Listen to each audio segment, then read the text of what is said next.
Hello, DelusionDispeller back again. Sorry I didn't start it out with a pregnancy picture again, but my computer decided to shut off on me, so I'm not messing with it. Anyways, the third thing that I wish people would have told me about pregnancy, and they didn't. Told you about the morning sickness. We won't go into that. What I will say about morning sickness is, it's not just in the morning. Morning sickness can happen any time. Mine, with the second daughter that I was pregnant with, happened towards the afternoon into the night. And it was long. It was hours. There was nothing I could do about it other than just lay down and try not to feel queasy. It wasn't fun. Interestingly enough, she is the most feisty of all four of my children. She's the one that doesn't like me at all and hardly talks to me. I don't know if that has anything to do with it, but it's just kind of interesting. If you do get morning sickness, try to eat blandly. Like, eat very plain, non-seasoned foods. They say crackers, but you may be gluten intolerant, so be careful about that. It's really hard to eat plainly without flavorings and stuff because everything has it in it. Maybe a little bit of mashed potato or something like that without butter. Butter may give you heartburn. Eat small bites and eat slowly and lightly so you can see if you keep the food down. Oh, let's see. Do not take any medicine without checking with your doctor first. A lot of medicines can affect the baby and can make your pregnancy worse. So talk to your doctor. Talk to your doctor through the whole pregnancy, or your midwife. All right, and eat only as much as you can. Don't force yourself to eat unless the doctor's saying, well, you need to gain weight or something like that. And be careful how much they tell you to gain, because doctors aren't the ones that have to take the weight off afterwards either. Use balance. Stay calm. Move slowly when you're able to. Journal your feelings. Write a lot during your pregnancy. It helps a lot. Realize that this is just a space and time, and it will pass after the pregnancy's over, or hopefully before then. And yes, that's pretty much it for the morning sickness thing.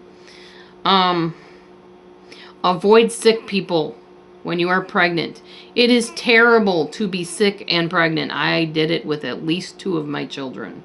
Do not go around people with colds, the flu, chicken pox, or anything like that when you're pregnant. It stands to reason you're already not real comfortable, and you're probably not feeling the best in the beginning of the pregnancy. And even towards the later part of the pregnancy, you're just like, I just want to get this over with. I want my body back. I want this done.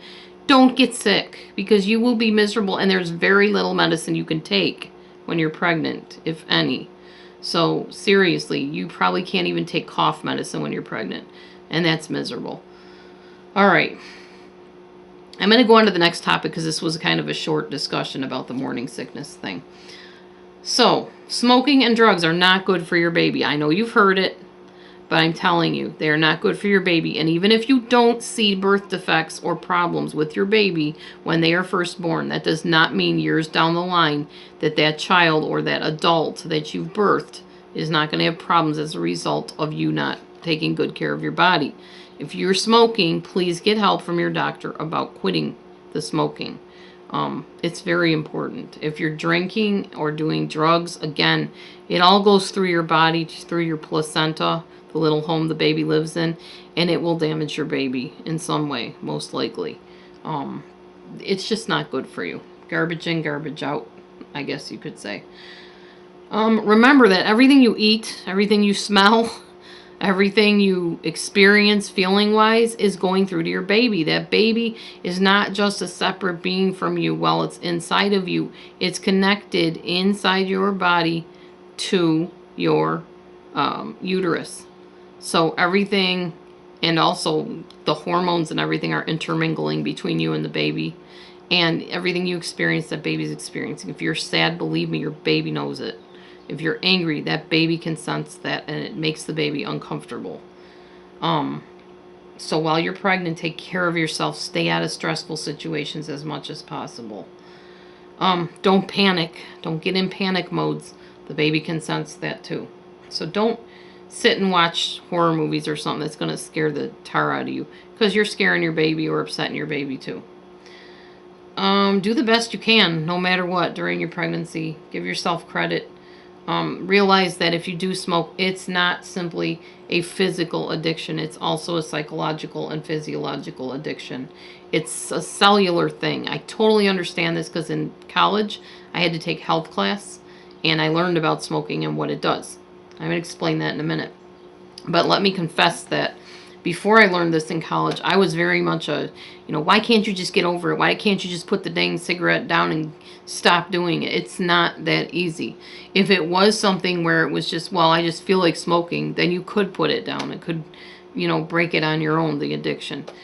But what happens when somebody smokes is that you have cells in your body, and they have little caps on top of them, look like little hats almost.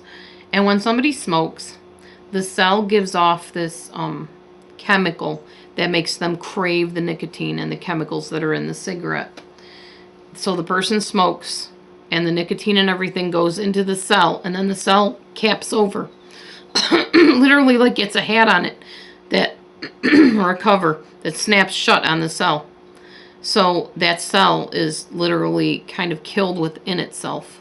But at the same time it's dying, it gives off another chemical saying that you want more. So it's a vicious cycle. Vicious. Very difficult addiction to break. Even more difficult than some drugs, I've been told. So smoking, please get help if you're smoking. You're not going to be able to just quit unless you're just like some kind of dynamo person. Okay. So let's see. Yeah, that's about it. I'm just going to end on that note about the smoking. But you can do it. Do it for your baby. Do it for you. Do it because you want to live long enough to see that child grow up. If I can help you at all, my name is Laura Beth, DelusionDispeller. I'm a life coach. And I have a email address you can contact me at, DelusionDispeller@gmail.com. Hope to hear from you soon. Hope you're enjoying the videos. Give me a thumbs up and make sure you subscribe for more videos. Thanks. Bye-bye for now.